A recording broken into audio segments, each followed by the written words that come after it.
A Ildete Emanuele é formada em letras vernáculas, especialista em juventude no mundo contemporâneo, foi minha aluna no curso de especialização em adolescência e juventude, né? E hoje exerce a função de analista pastoral na província Marista Brasil Centro-Norte. Então agradecemos você, Ildete, por estar aqui conosco, e a palavra é sua também, 40 minutos. Boa tarde. Boa tarde. Está todo mundo acordado, né? Então, boa tarde. Boa tarde. Sim. Vocês sabem, né, que esse povo da Bahia é meio... Tem mais baiano aqui, baiana? Pronto. Então já sabe mais ou menos que esse povo é meio pra cima, né? Quando viu boa tarde, já tem que ser um negócio pra cima, né? Então, assim, primeiro, antes de qualquer coisa, eu gostaria muito de agradecer ao União Marista do Brasil pela oportunidade, não só de estar aqui nessa tarde com vocês, também por estar aqui nessa tarde com vocês, mas pela oportunidade também de poder publicar uma reflexão no livro que está aí fora, né? As irmãs Paulinas estão aí com os livros, o irmão Machado já está ali na mão dele, então, também, não sei se é o nome para citar também, como é seu nome?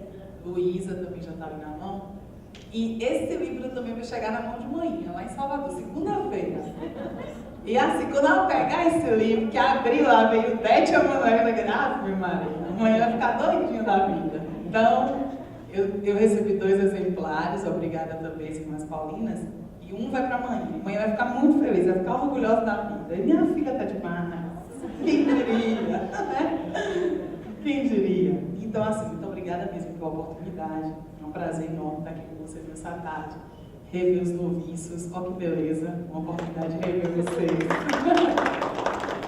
Tive o prazer de conhecer, de trabalhar com eles no final de semana, e foi muito bom mesmo. Queria ter mais oportunidades, mas enfim, vamos ver se o irmão Wagner consegue. E eu queria começar primeiro dizendo para vocês que eu não trago muitas respostas, e nem queria trazer, nem tenho essa audácia. Eu trago muitas perguntas, eu trago muitas provocações. Perguntas que talvez a gente não dê conta de responder aqui. Perguntas que talvez a gente leve até o caixão, até a eternidade. E perguntas também que talvez a gente diga, não, isso aí eu já tenho a resposta, aí eu já estou trabalhando lá na minha instituição, na minha congregação. Enfim, eu trago muitas perguntas. E antes de mesmo da gente começar a nossa conversa, eu não sei como é que está a situação lá do vídeo, porque eu fiz a besteira de esquecer o pendrive, mas o meu amigo está lá em cima. Como é seu nome, meu querido? Jaziel. Tem um nome que tem um nome parecido com o seu, né?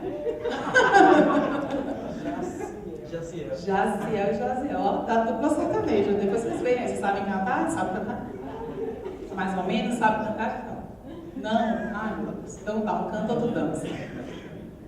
Então, ele viu aí, ele vai tentar passar para mim através do YouTube, porque o pendrive eu deixei no notebook em casa. Mas eu espero que dê certo, para pelo menos a gente tentar se deixar provocar. Os meninos já conhecem o vídeo, mas assistam de novo como se nunca tivesse assistido, tá bom? Combinado? Revejam outras coisas. E eu queria depois que a gente começasse a conversa a partir dessas imagens, tá certo?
Obrigada, Josiel, pela força.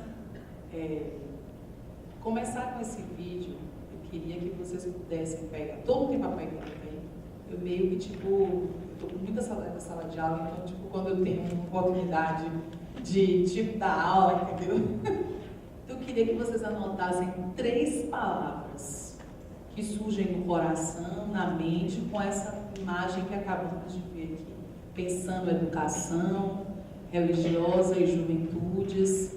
3 palavras que vêm assim ao nosso coração.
Alguém gostaria de dizer em voz alta, ou uma, ou 2, com as 3 palavras que escreveu?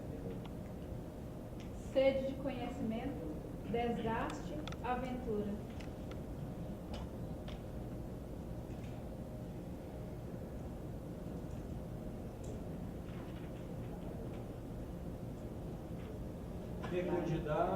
Fecundidade, generosidade, brilho.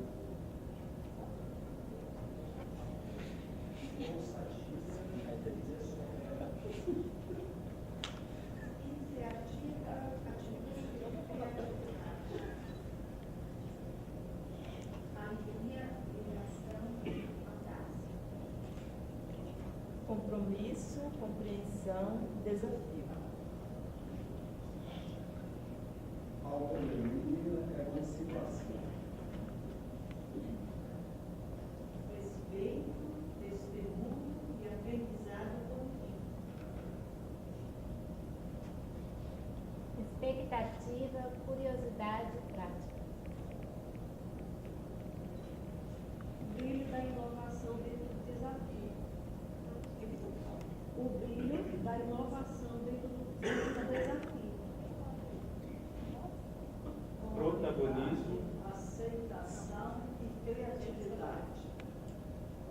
Protagonismo, descoberta e projeto de vida.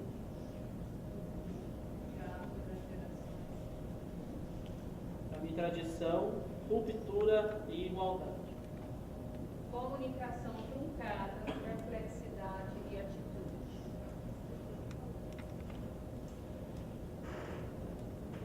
Uma coisa importante que a gente faz nesse exercício, inicialmente, é de olhar para a nossa ação, para a ação da nossa instituição, para a ação da sociedade, da nossa igreja, enfim.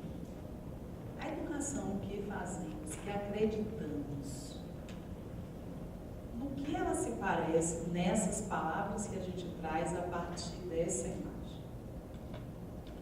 De maneira positiva e de maneira negativa. Será que em alguns momentos do jeito da gente educar, olha a juventude como se ela nada tivesse a nos oferecer? E se nós, grandes, maduros, se nós que temos o jeito de varrer, o jeito de quebrar, o jeito de fazer? Será que é o jeito da gente educar, a educação que a gente acredita, ajuda para que eles percebam que eles são seres únicos, criativos, fortes, belos, grandes, que podem muito, que podem subir, que podem ir no alto? Será que nosso jeito de educar faz o olhinho brilhar? Faz o sonho acender?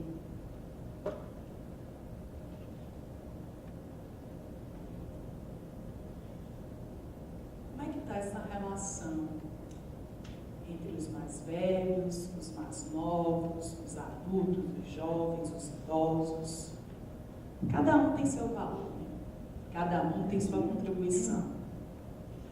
O que varre com a vassoura mais moderna, o que varre com a vassoura antiga.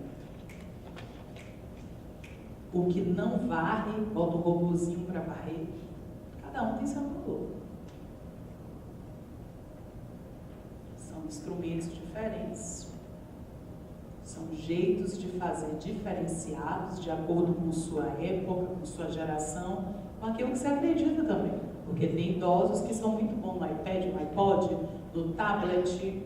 Muito melhores que eu, por exemplo, que entendo pouquíssimo dessa tecnologia. Mas como é que está essa relação? Então, como eu disse para vocês, eu trago muitas perguntas. E esse jeito de trazer muitas perguntas eu aprendi com vocês. Pode não ter sido diretamente com cada um de vocês, mas eu aprendi com a igreja. E aprendi com a igreja quando a igreja me apresentou um ser humano com uma história de vida parecida com a minha. Quando nasceu, malmente tinha lugar para nascer, de uma família não tão pobre assim, mas de uma família simples, né? E eu trago uma questão que para mim é importante. Mais do que oferecer respostas, Jesus respondia aos corações. Ele não estava preocupado em trazer respostas científicas, né? Mas de responder ao coração das pessoas. O que as pessoas traziam em seus corações. O que trazia no mais profundo do seu ser. E às vezes, o nosso jeito de educar e os ambientes da nossa educação, a gente não sabe nem o que está passando na cabeça do jovem. Às vezes a gente diz, né? Eu acho que o jovem fala por ele, mas de verdade não sabe o que está passando na cabeça dele, né? Eu vivi a experiência, graças a Deus, agradeço a igreja por isso. As duas coisas que vocês viram ali no campo do conhecimento, tanto minha formação em letras vernáculas, como a minha especialização em juventude no mundo contemporâneo, foi a igreja que me deu. Nunca tive condições para ter nada disso. Eu estudei em Universidade Católica e o preço da mensalidade tinha nem como caber no orçamento. Então foi a igreja que me deu essas duas questões do conhecimento. E agradeço a Deus por essa oportunidade, mas vocês já pensaram o que é para um estudante bolsista ou cotista viver esse universo? Esse universo não é nosso. O universo que eu entrei, que eu vivi na Universidade Católica do Salvador, não é meu. Saí de lá do centro da cidade às 22 horas e 45 minutos para chegar lá no Curuzu, lá no Palmeiras, onde eu moro. Porque muitas vezes a gente pensa, não, mas já tem a bolsa, né? Já é bolsista, está tudo bem, está tudo ótimo. Será que é bem assim? Os lugares que os meus colegas de universidade frequentavam, eu não podia ir. Mas na segunda-feira eu tinha que ouvir a resenha. Foi massa, foi muito bom. A gente foi para tal lugar, fez isso. Tinha que ouvir a resenha. Eu não vou ficar de fora do grupo, né?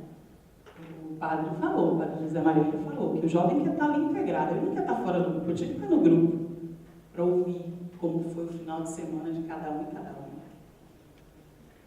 E a festa da formatura, hein? Quem me dera que eu pudesse ter feito uma festa daquela quando foi da minha turma. Nessa hora também eu não estava. Porque a gente pensa que a bolsa, né, é o suficiente, mas a gente não pensa o que está passando na cabeça daquele jovem. Que realidade é aquela que ele entrou, seja ele bolsista, seja ele cotista. Porque é um outro universo e a gente não tem acesso, os mesmos acessos e nem o mesmo jeito de viver a vida e de ver a vida. Parece besta, né? Mas até a hora do lanche é cruel, tá? A horinha do intervalo também é cruel. Às vezes não dá vontade nem de sair da sala. Parece besta, parece coisa pequena, mas são coisas que a gente não observa. E que dá Eu agradeço, como eu falei a vocês, eu agradeço a Deus. Se não fosse a igreja, eu não teria isso aqui no meu currículo agora para vos falar. Talvez eu nem teria vindo ser convidada à mesa, porque vocês sabem, quando a gente não tem graduação nenhuma, especialização nenhuma, normalmente a gente não é convidada para uma mesa como essa. Então eu agradeço a Deus todos os dias. Se vocês olharem a foto, não da festa que eu não tinha como fazer, mas da minha colação de grau, quando eu recebi o meu diploma, se vocês olharem os meus olhos na foto, é uma foto que tem, que para mim é muito emblemática, vocês vão ver o brilho, que só falta sair da imagem da foto. Porque foi uma felicidade profunda, eu agradeço a Deus todos os dias. Mas eu acho que a gente precisa pensar melhor e observar melhor. Falei dos bolsistas e dos cotistas por uma questão muito pessoal. A gente fala muito de onde a gente vem, né? De onde nossos pés pisam. Paulo Freire dizia muito isso. A gente fala a partir do lugar de onde a gente vem, da história de vida que a gente tem. Então, a partir desse lugar, eu falei dos cotistas e dos bolsistas. Mas a gente poderia falar de outras e outras. Tem muitos e muitas jovens, mesmo os de classe média, os ricos que estão nas nossas instituições, que têm dores, sedes, fomes, desejos e frustrações que a gente não tem noção. Eu já encontrei, não foi uma, nem duas, nem três vezes, meninas se cortando o corpo dentro do banheiro feminino dos colégios maristas. Se cortando. E depois vestindo aquele agasalho, que a gente pensa que é porque está o ar-condicionado alto, né? Alguns vestem por isso, mas alguns vestem porque estão com os corpos cortados. E por que se cortam?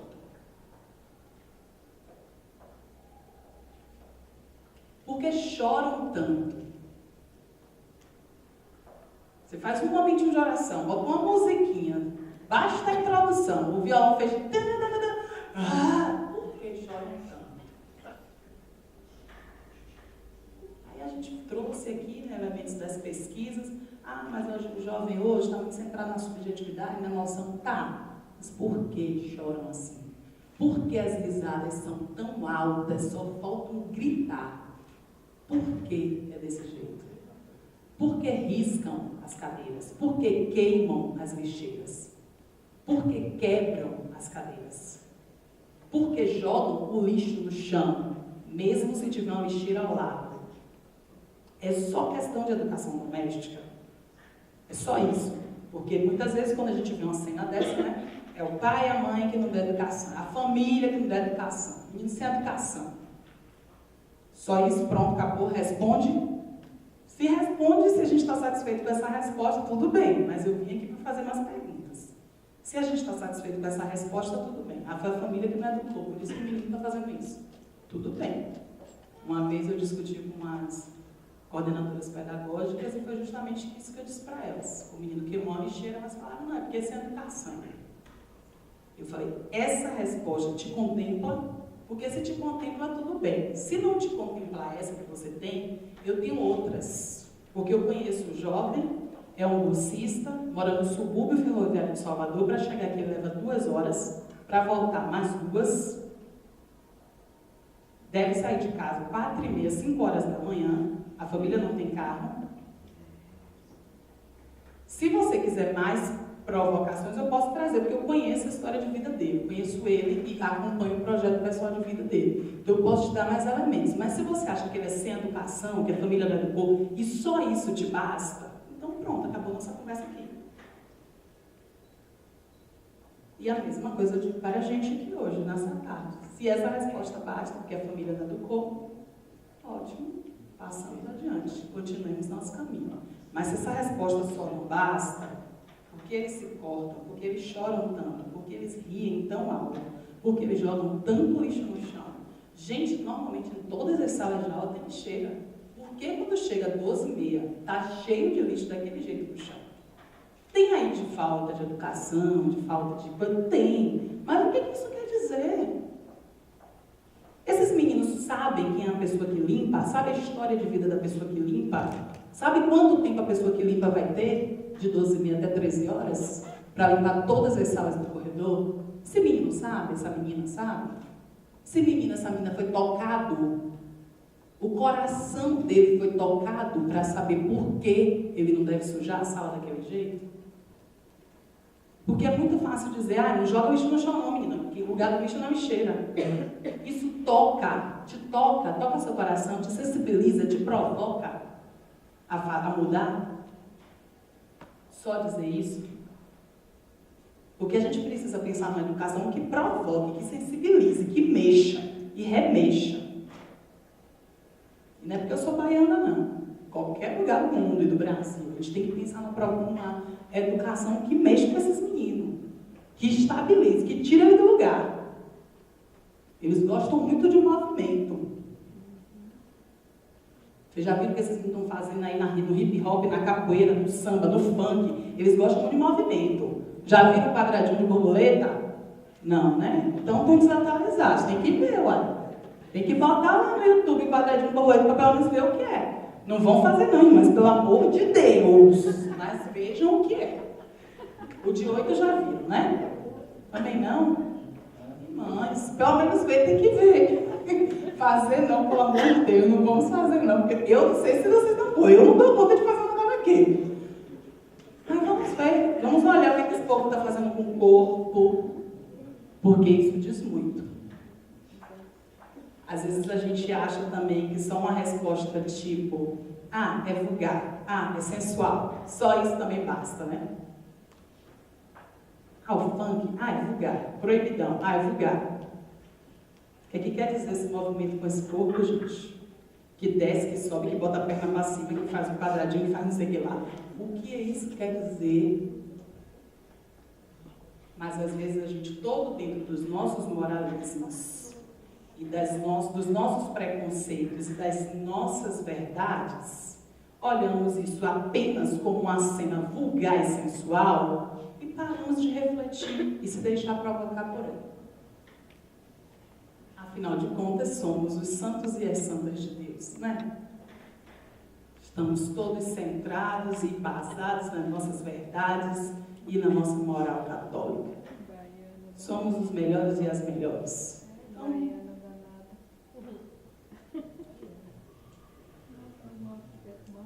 Jesus não era ingênuo, não enxergava a realidade ao seu redor de maneira superficial e não ficava preso aos fatos, às leis, à tradição.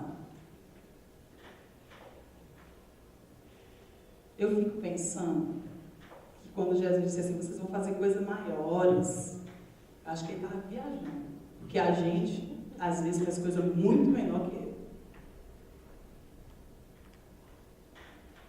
Muito menor.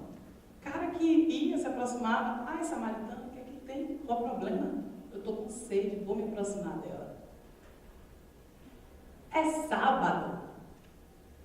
E daí, a vida clama agora, não importa o dia e a hora.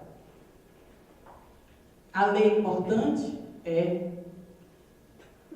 Mas como é que a gente lidar com a lei? Se tem a lei e a vida, a gente escolhe o quê? Porque às vezes a gente escolhe a lei. A vida que morra. E de morrer a gente não quer falar não, né, gente?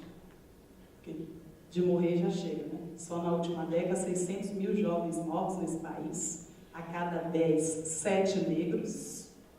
Aqui no DF, a cada 10, 9 negros. O número aqui muda. Então a gente não vai tocar nesse assunto não, né? Porque esse também é muito forte, né? E não é a pauta do dia. Gente, eu queria trazer Jesus que não era ingênuo, Jesus que respondia aos corações das pessoas, porque assim como meu irmão provincial, irmão Wellington, eu acredito que essa educação religiosa que a gente quer, ela tem que ser impregnada de Jesus Cristo. Ela tem, o padre trouxe também, tem educação, tem educador que fala de Jesus, mas não vive isso do que Jesus viveu. Não tem uma atitude parecida com a dele.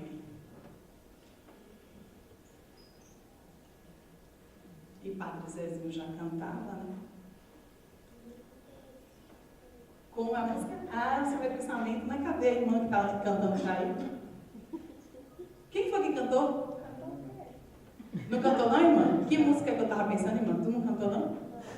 Não? Mas eu ouvi alguém cantar.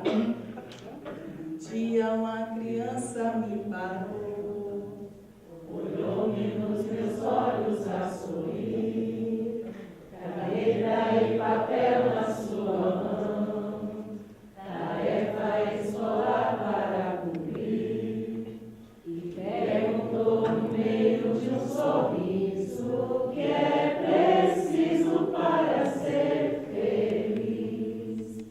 Amar como Jesus amou, sonhar como Jesus pensou, sonhar como Jesus sonhou, viver como Jesus viveu, sentir o que Jesus sentia, sorrir como Jesus sorria, e ao chegar ao fim do dia, sei que eu dormiria muito mais feliz. Sentir o que Jesus sentia, sorrir como Jesus sorria, e ao chegar ao fim do dia, sei que eu dormiria muito mais feliz. Se essa educação não fizer isso que a música diz,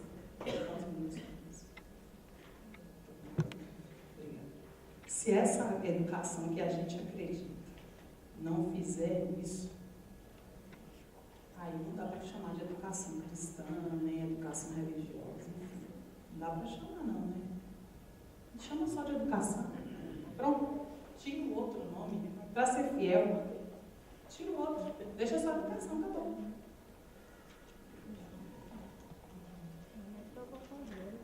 Vou deixar, mas também acredito que não. E uma coisa que me chamou a atenção quando falava dessa questão dos fundadores, né? Uma vez, numa jornada pedagógica lá em Salvador, no Colégio Magistra Damares, entrou um ator fazendo um monólogo e ele falava muita coisa, né? Falava várias questões, várias frases bonitas, né? Entrou, ele estava com roupa preta. Aí a gente dizia assim, cochichava um com o outro. Eu acho que é Paulo Freire, eu não acho que é Drummond, não acho que é Dom Bosco, não acho que é Champagnat, não acho que... No final era Paulo Freire. Mas assim, os nossos fundadores, Paulo Freire, Jesus, falam muito parecido, porque falam de uma educação que parte do amor, de uma educação que se compromete com a pessoa humana, de uma educação que busca brilho no olho do outro, que não se conforma com tantos olhos sem brilho, não se conformam com cabeças baixas. Eu fui educada para baixar a cabeça. Para levantar minha cabeça, demorou muito para eu levantar a cabeça. Eu tinha muito... Eu sempre andei de cabeça baixa assim. Tinha muita dificuldade de olhar assim. Eu fui educada para andar de cabeça baixa. Os espaços, que é por isso que eu estava na questão de lugar, né? Qual é o lugar da educação? Eu sei que, preferencialmente, prioritariamente, o lugar da educação é a escola. Mas a gente não pode perder de vista que tem muitos lugares que educam. E o lugar que me educou para levantar a cabeça foi a Casa da Juventude, que hoje eu chamo de Cajueiro. Foi lá que eu aprendi a levantar a cabeça. Mas até então eu fui educada para baixar a cabeça. No início também falava de pergunta, né? Será que a nossa educação de fato está preparada para as perguntas que a juventude traz? Porque a gente muitas vezes não vai ouvir essas perguntas. Quando eu era criança, eu fazia perguntas que a minha catequista não aceitava, que a minha professora não aceitava, e eu fiquei com essas perguntas. Não digo que fiquei até hoje, porque muitas eu já busquei respostas, mas elas nunca foram respondidas, nem na catequese, nem na escola. Quando eu ia levantar o dedo, a professora dizia, não tem tempo, porque ela já sabia que vinha bomba, mas ela não tem tempo. A catequista era a mesma coisa. Eu levantava a mão na catequese, eu vou cantar uma musiquinha. Aí eu levantava, eu já sabia que vinha coisa e nunca me respondia. a nossa educação permite que os jovens e as jovens façam as suas perguntas? Estamos preparados e preparadas para as perguntas, porque não são bestas, não, viu? A gente pensa que é pergunta besta, não é pergunta besta, não. Eles e elas têm perguntas bem provocativas. Às vezes, eu sou professora e sei, né? Às vezes a gente não deixa perguntar porque a gente tem medo. Eu tinha um medo. Quando eu fui professora de informática mesmo, eu lembro, eu tinha um medo de um aluno perguntar, porque assim, eu não tinha feito um curso muito aprofundado. Eu fiz um curso de 1 ano e meio. E aí, entre os alunos, eu fui escolhida para ser monitora e depois para ser instrutora. E eu me achava meio que despreparada para fazer aquele trabalho. E aí, quando um aluno levantava a mão ou qualquer coisa na sala de aula, porque tinha aula teórica e a prática, a gente não tinha sala com os computadores, tinha aula teórica. Gente, minha mão gelava do jeito que está aqui, que agora também está gelada, só para partilhar com vocês. Está gelado e suando. Minha mão gelava e suava do jeito que está aqui agora. Quando o menino levantava a mão e fazia pergunta, tinha um medo de não saber responder. Eu já penso assim, perguntar alguma coisa que eu não sei, que vergonha eu vou ficar aqui, dizer para ele não sei. E muitas vezes no papel de educador e educadora a gente tem medo das perguntas, porque tem perguntas que de fato a gente não sabe responder, ou tem perguntas que as nossas respostas estão cravadas em um moralismo, em um preconceito sem fim, e que a gente tem medo de responder daquele jeito e não se aceita ou aceita, romper relação, não ser querido e querida. E às vezes, gente, mesmo que a resposta seja pesada, é melhor dar a resposta do que não deixar ele perguntar. Quer ver um campo que a gente não gosta nem de ouvir a pergunta e nem de responder? Difícil de saber qual é. O documento fala de quê aqui? Peraí, só retomando aqui. Não estou perdida não, calma.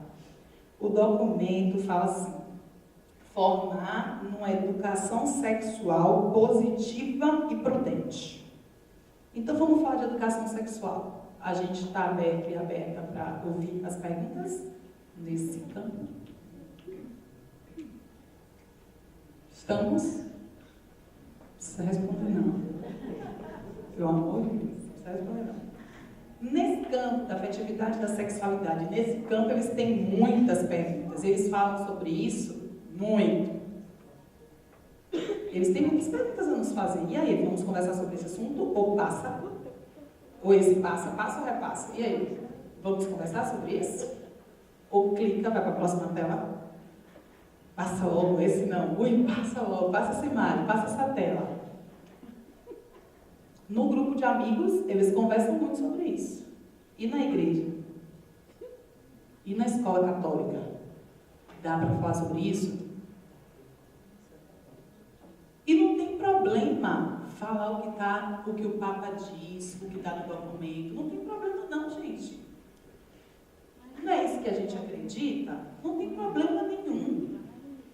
O pior para mim é não conversar sobre o assunto. E a família muitas vezes faz isso, e a igreja muitas vezes faz isso. A primeira vez que eu menstruei, eu me assustei. Eu tomei um susto quando eu vi aquilo. Por que eu me assustei? Eu não sabia o que era que estava acontecendo com o meu corpo. Eu me assustei, claro.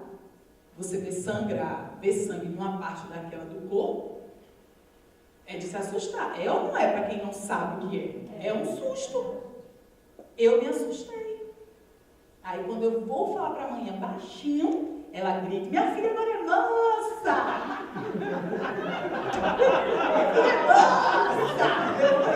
O que ela está falando, pelo amor de Deus? Eu lá louca, desesperada. E meus irmãos, eu olhando assim, achando que... Uma vergonha com 9 anos de idade, vai fazer 10 anos. Uma vergonha. Manhã naquela festa, me dizer antes o que era, ninguém disse. E a gente priva muitas vezes os nossos jovens dessa formação.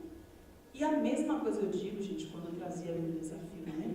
A questão da identidade católica. falemos sobre a nossa igreja, sobre a nossa identidade católica. A juventude não tem medo de saber disso não, gente. Às vezes a gente fica todo cheio de dedo. Ah, não vou colocar uma imagem, não vou falar isso. Uma vez eu escutei uma palestra de um jovem ateu, de um jovem ateu que não tira a medalha de São João Bosco nem para dormir. Por que esse menino não tira essa medalha? Ele é ateu? Alguém teve a ousadia, a coragem, mesmo sabendo que ele era ateu, de dizer para ele quem foi este homem. Alguém teve essa coragem, porque tem muita gente que tem medo. O menino falou que é ateu, então eu não vou nem dizer que eu sou católica. Pera aí, para as irmãs vai ser difícil, né? Se esconder. Mas para os outros que dá para esconder, não vou nem dizer que sou católica. Vou esconder aqui meu crucifixo, vou me... Por que esse medo de falar da gente, do que a gente acredita? Mesmo no campo da educação sexual, falem para os jovens, ó, a igreja acredita nisso aqui, aconselha isso aqui, é essa vida, é essa educação sexual que a gente acredita, é nessa sexualidade que a gente tenta. Digam para eles isso, não tenham medo de dizer isso. Não precisa ficar impondo, não precisa dizer, ó, tem que ser assim, acabou. Se não fizer assim, vai para o inferno. Porque aí já vem uma coisa que você fica desesperado, né? Você está namorando ali, o menino vem com a mão aqui, você já desespera. Meu Deus, eu vi na igreja, na catequese, que eu vou para o inferno, que eu vou, que é o demônio, que eu não sei o que. Você entra em desespero, sai correndo, nem namora mais. Porque eu já fiz isso várias vezes, já corri de menino várias vezes. Estava lá beijando, namorando, na hora que a mão começava a... Eu, oxe, pegava, corria e ia parar em casa. Mas assim, corria de medo, aquela coisa na cabeça de que eu ia para o inferno. Eu corria léguas, chegava em casa 5 minutos, descia a ladeira, de medo. Porque ninguém me falou que não era para deixar aquele jovem pegar nos meus seios ou em outro lugar, porque tudo tem seu tempo, porque eu tinha que cuidar de mim, porque eu poderia deixar ele pegar e amanhã terminar e arranjar outro, e outro pegar e terminar, arranjar outro, e outro também pegar. E várias pessoas já teriam tido contato com o meu corpo, que era para cuidar de mim. Ninguém me disse isso. Disse que é para o inferno. Resolve ser isso, que vai para o inferno. E se a pessoa gostar do inferno, achar que o inferno é legal, e quiser ir, aí vai liberar geral. Esse negócio de que vai para o inferno, pelo amor de Deus. Ah, vai para o inferno. As imagens de céu que a gente tem é tão negócio, tão sem graça. Aqueles anjinhos, né? Aquela musiquinha, negócio sem graça. É melhor não dizer esse negócio mais não, que vai para o inferno, não, que vai que a pessoa gosta. Gente, ó, eu tinha um bocado de coisa para falar, mas eu acho que, para concluir, a educação de hoje e os pilares são, para educar bem, o aluno precisa aprender a ser, aprender a conviver e aprender a fazer. Como é que a gente faz essas 4 coisas do jeito de Jesus? Como é que Jesus aprendia? Como é que Jesus convivia? Como é que Jesus era? Como era o jeito de ser de Jesus? Então vamos tentar aprender do jeito de Jesus, aprender a conviver do jeito de Jesus, aprender a ser do jeito de Jesus e aprender a fazer do jeito de Jesus. Os mesmos pilares da educação, mas com um jeito especial desse ser humano único, marcante, lindo, maravilhoso, que a gente tanto ama. Com esses 4 pilares, mas do jeitinho dele, um jeito tão bom, um jeito tão humano, tão lindo de ser. Do jeito dele. Boff também fala em algum momento, eu trouxe aqui Boff, trouxe Paulo Freire, trouxe Madalena Freire, várias pessoas que no campo da educação para mim são inspirações, mas vocês vão ter, porque está tudo no livro, né? Vocês vão comprar o livro. Eu já comprei vários. Parabéns. Mas eu trago a Helena Abramo, por causa dessas questões também de juventude, para mim ela é uma grande referência nesse campo. Então, no texto mesmo, acho que dá para a gente aprofundar mais algumas questões conceituais. Mas, É isso que eu quero ir para a poesia. Mas antes da poesia, eu queria trazer só Boff, Dom Helder Câmara e pronto. Então, se eu achar Boff é ótimo. Eu não vou achar aqui, mas eu posso dizer para vocês. Para Boff, educar não é encher vasilha e sim acender uma luz. Aí a gente pensa, mais uma pergunta, se o jeito da gente educar é para encher vasilha ou é para acender uma luz? E a gente pensa também como é que está a luzinha. Pensa que cada aluno que você encontra é uma luzinha. Apesar da palavra aluno significar sem luz. Aluno, sem luz. Então vamos trocar. Cada estudante que você encontrar, pense que ele tem uma luz. Como é que está essa luz? Toda vez que você olhar para eles, no pátio, no momento cívico, em qualquer lugar, pense como é que está essa luz. Se está apagadinha, se está brilhando, se está forte, se está fraca. Tente olhar de uma maneira que você consegue perceber. Só é sensibilidade, só olhar no olho que dá para saber se a luzinha está acesa, se está apagada, se está fraquinha, se está precisando de força, de energia. Um minutinho. Dom Helder Câmara. Um único evangelho que muitas pessoas irão ler será o nosso testemunho. Muitas vezes o educador, a educadora fala muito bem, dá uma maravilhosa, mas tem um testemunho muito coerente, muito distante daquilo que ele está dizendo que acredita. E a gente precisa, né, Paulo Freire de novo, aproximar, tentar aproximar sempre aquilo que a gente diz, aquilo que a gente acredita, daquilo que a gente faz, daquilo que a gente é. E agora acabou mesmo, viu, Vanice? É só a poesia, acabou. Há escolas que são gaiolas e escolas que são asas. Escolas que são gaiolas existem para que os pássaros desaprendam a arte do voo. Pássaros engaiolados são pássaros sob controle. Engaiolados, o seu dono pode levá-los para onde quiser. Pássaros engaiolados sempre têm um dono. Deixaram de ser pássaros, porque a essência do pássaro é o voo. Escolas que são asas não amam pássaros engaiolados. O que elas amam são pássaros em voo. Existem para dar aos pássaros coragem para voar. Ensinar o voo.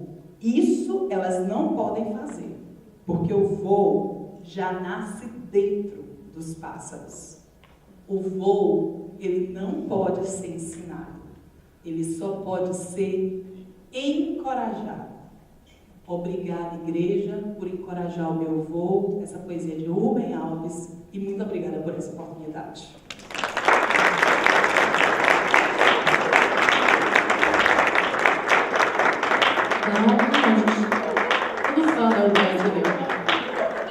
Tudo fã da UERJ. Gente, então, agradecemos o Eudete você por as suas falas, uma fala muito a partir do testemunho juvenil, né? Aí pra gente, né? Provocativas também, inquietantes, não é? Tanto na fala quanto na figura, né? Provocativo. É isso? Muito obrigada, Eudete. A imagem, né? Mas aí, tá vendo? Fala com os jovens, afinal nós estamos na era da imagem, não é? Então estamos bem. Então, mais uma vez, mais provocações aqui. Eudete, enquanto você falava, eu fiquei lembrando de uma pesquisa, a USP, uma pesquisadora da USP, agora no final do semestre passado, soltou uma pesquisa grande, feita em todas as regiões brasileiras, com jovens praticantes de alguma religião, não é? E sobre sexualidade e religiosidade. E a pesquisa, ela apresentou alguns dados que são inclusive preocupantes, porque aumentou muito o número de gravidez na adolescência entre adolescentes e jovens, e aumentou muito o número de contaminados com o vírus HIV. E aí, então, aí tem uma grande questão, porque entre o que a igreja diz, tem uma diferença com o que os jovens fazem. não é? E aí parece isso. E aí parece que tem um problema na comunicação, padre, na linguagem.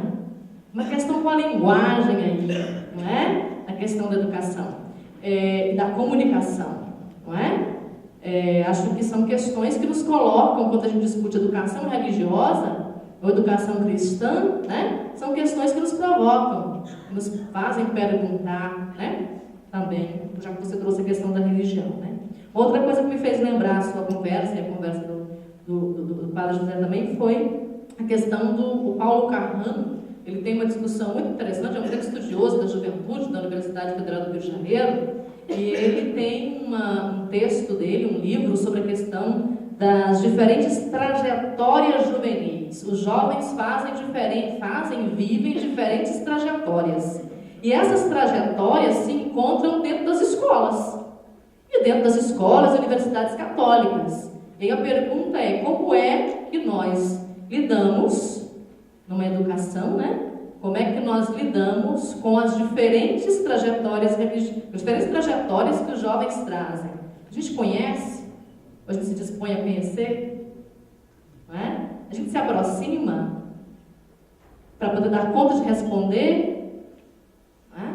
Então, enfim, são algumas questões que eu fiquei me lembrando, que eu acho que ajuda a gente também na conversa. E para a gente, então, dar continuidade a essa conversa, a proposta agora é que, perto de quem você estiver aí, você faz um pequeno cochicho, a gente vai fazer um cochicho aí de uns 5 minutinhos, 5 minutinhos, e você vai perguntar para quem está do seu lado, o que é que você achou dessa conversa aqui, né, da fala do Padre José, da fala da Ivete, não é? O que que vocês acharam dessa conversa que eles disseram? O que que provocou você, né? E como tudo isso que foi exposto reflete no dia a dia, no meu dia a dia, acrescenta nas reflexões que a gente tem feito no dia a dia, nas ações que a gente tem feito no dia a dia da gente. Então, 3 perguntinhas, né? O que que você achou dessa conversa aqui, dessa discussão? O que que os provocou? Quais foram os elementos trazidos pelos dois aqui que nos provocaram, né? Que te provocou? E como tudo isso que foi exposto reflete no meu dia a dia? O que eu gostaria de acrescentar mais também, se alguém tiver alguma coisa assim? Vamos conversar aí 5 minutinhos? Tá bom? Nesses 5 minutinhos aí, se alguém já quiser, né, ousar fazer uma pergunta já e mandar por escrito depois, né? Já vai fazendo os momentos, ok?